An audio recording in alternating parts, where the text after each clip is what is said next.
तो स्टूडेंट्स, अब हम पढ़ते हैं लॉसेज इन ट्रांसफॉर्मर के बारे में।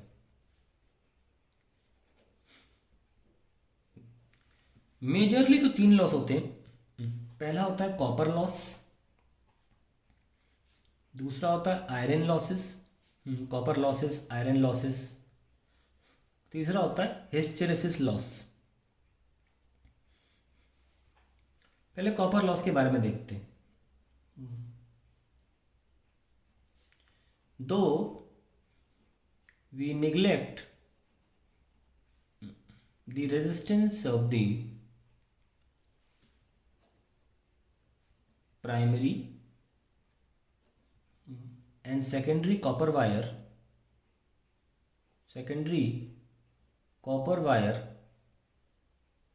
but still it has some resistance.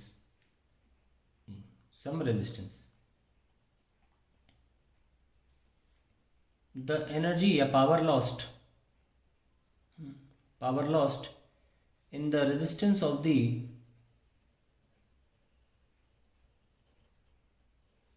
copper wire at primary and secondary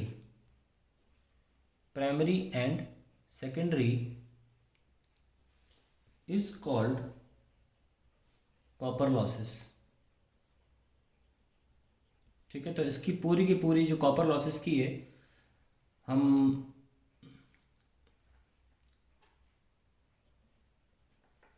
PLC लिख लेते हैं।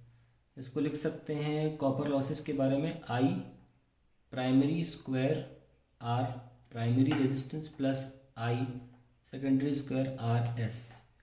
तो ये हमारा टोटल लॉस हो जाता है कॉपर लॉसेस के मामले में। अब आता है हमारा आयरन लॉसेस।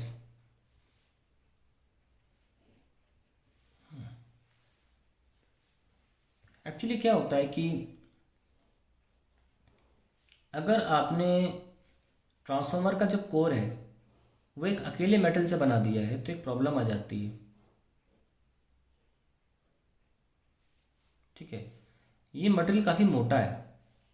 अब मैं इसके साइड व्यू अगर दिखाना चाहूँ, सपोज साइड व्यू में दिखाना चाहूँ,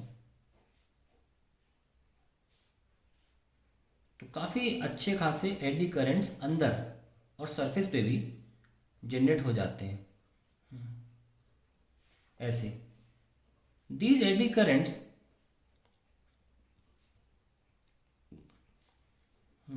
generate due to varying flux inside the solid iron block of transformer.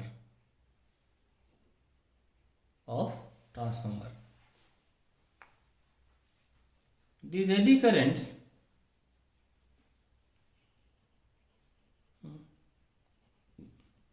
end up heating the transformer, heating the core of transformer.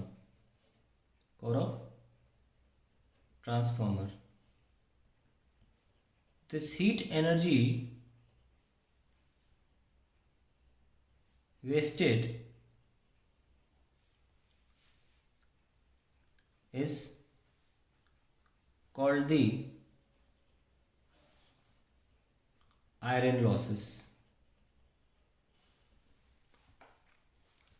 अब इसकी रेमेडी बता देते हैं क्या है। आयरन लॉसेस की रेमेडी ये है, instead of taking a single metallic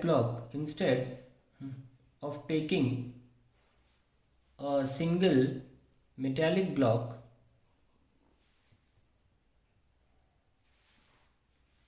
one must choose several very thin plates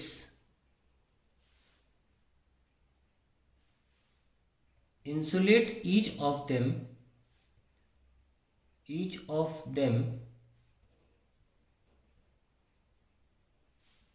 and then weld it together.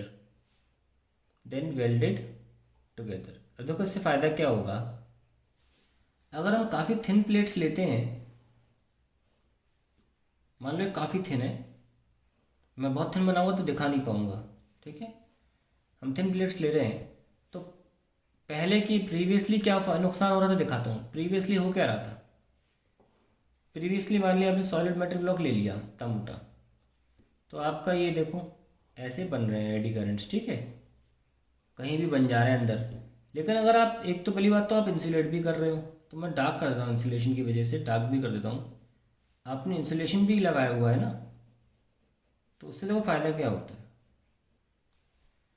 फ़ायदा ये होता है जब एडी करंट एक तो पूरा अपना चक्कर नहीं घूम पाता, ये देखो टूट गया क्योंकि रास्ता नहीं मिला ऐसे, और उधर जा नहीं सकता क्योंकि इंसुलेटेड है ना, ये देखो पूरा सर्कल नहीं घूम पा रहा है, और छोटे छोटे सर्कल्स ही बन पाएंगे केवल, हम पूरा इरेडिकेट नहीं कर सकते। देखो सर्कल नहीं बन पा रहा, टूट रहा है यहाँ पे, ठीक है, यहाँ पे टूट गया, तो ये टूटे हुए सर्कल्स अनलूप्ड एडी करंट्स पैदा होते हैं, और वो छोटे छोटे एरिया में, अगर कोई पैदा भी होगा तो बहुत छोटा सा होगा जिसको कोई ज़्यादा असर नहीं होगा। ओके, सो वेल टुगेदर करने से क्या हो गया, due to this eddy currents do not have enough space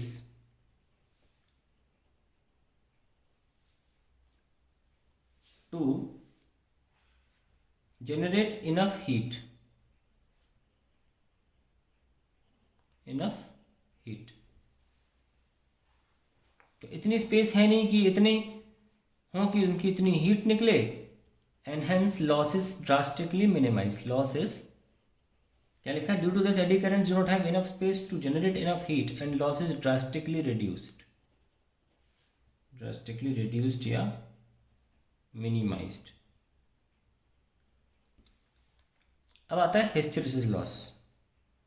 ध्यान रखें कि आप कभी भी आयरन लॉसेस को कैलकुलेट नहीं कर सकते, कभी भी कैलकुलेट नहीं कर सकते, तो आप टोटल लॉस निकाल सकते हैं, ठीक है। How to calculate iron losses, आप टोटल लॉस निकालिए, पी टोटल, अगर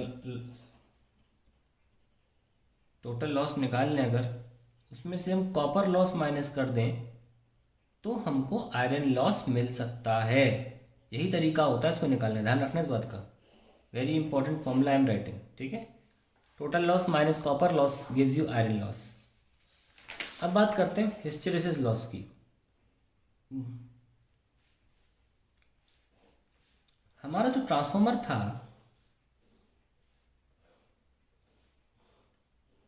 वो लगातार मैग्नेटाइज, फाई इधर तो कभी फाई इधर, प्राइमरी और सेकेंडरी, कंटिन्यूसली वो मैग्नेटाइज और डीमैग्नेटाइज होता रहता है, जिसकी वजह से आप देख सकते हैं कि जब कोई सॉफ्ट आयरन मैग्नेटाइज होता है और डीमैग्नेटाइज होता है तो रेसिडुअल मैग्नेटिज्म रह जाती है, तो उसे हटाना पड़ता है, फिर वो मैग्नेटाइज होता है, फिर डीमैग्नेटाइज, फिर हटाने के लिए और ऐसा करो, तब जाके फिर वही कहानी।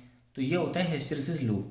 तो क्या बोलेंगे हिस्टेरेसिस लॉस के बारे में, due to repeated cycle of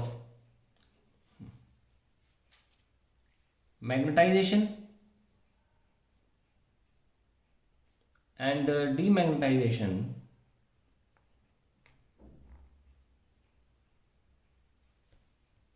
there is a loss of energy, loss of energy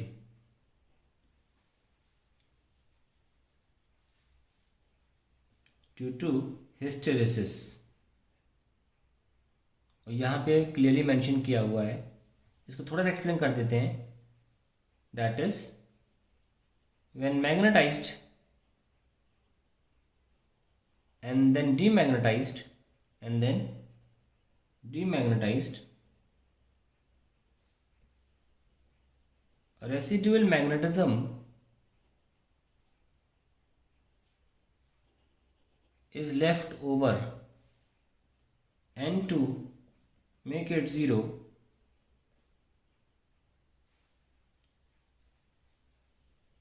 externally applied H field is required। अब पता होगा कि ये H का ग्राफ था और ये B का, है ना, इस रिक्वायर्ड। और H फील्ड याद होगी क्या है आपको, H फील्ड थी Ni, तो यानी कि जो करंट था जिसकी वजह से मैग्नेटाइज डिमैग्नेटाइजेशन हो रहा था वो ज़्यादा कहाँ से आएगा, एक्सटर्नल सोर्स से आएगा, तो वो एनर्जी यूज हो रही है, वेस्ट हो रही है. H field is required and hence small percentage छोटा सा small percentage of input energy goes into overcoming it. तो हमने तीनों प्रकार के लॉस कर लिए और हमारा ये ट्रांसफॉर्मर टॉपिक कंप्लीटली खत्म हो जाता है.